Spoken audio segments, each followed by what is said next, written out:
I was a big Kiss fan growing up, and I could introduce Kiss on the Monsters of Rock festivals in Germany. It was like 1989. Somebody called me, like the promoter, and he said, "Hey, I know you're a big Kiss fan. Would you like to introduce Kiss?" And I thought, "Oh my God, yes!" So I flew over. I was just doing something in LA, and I flew over to Germany. That was the first time that I met Gene Simmons, and he was very nice. And then I announced Kiss, and it was like, wow. And then a couple of months later, I thought I would like to write him maybe a thank you note or a letter. And I knew Gene Simmons, his birthday was the same day my dad's birthday was. And then I called my manager and I said, well, I would like to write him a birthday card. And my manager said, hey, don't be silly. It's, they don't have any time for that.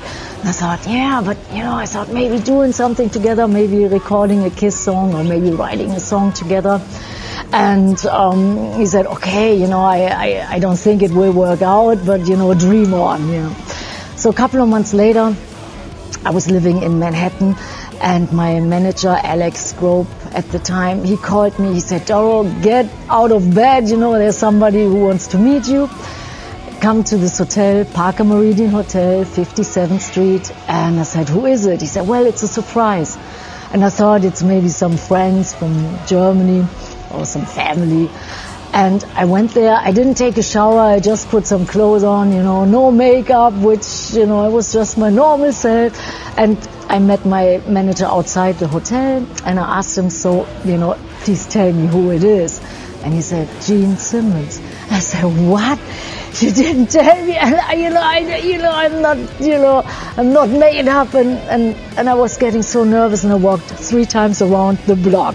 And it's a big ass block, and it's really, and then after 3 times, Alex said, hey, are you ready? Gene's waiting. I said, yeah, I'm ready. And I walked into the lobby, and Gene Simmons was sitting there. He was very, very nice, very polite, and he said, so I heard you want to do a new album. And I said, yeah, and I would like to do maybe something together. And he said, okay, let's try it, if we do one song together. If it doesn't work out, nobody will know. And, it was just like having fun. And that's how we started.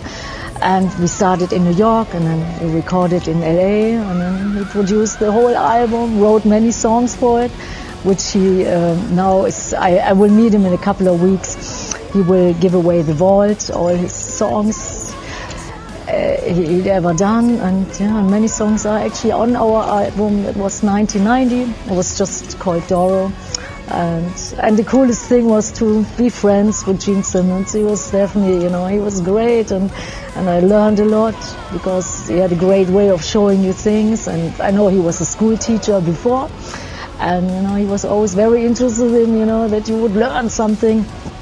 And I think I wrote my first blues back in the day, and I said, hey Gene, check this song out. He said, well, do you know about blues people, and do you know, did you ever see a concert? Did you listen to blues records? And I said, yeah, here and there a little bit. He said, no, let's do it.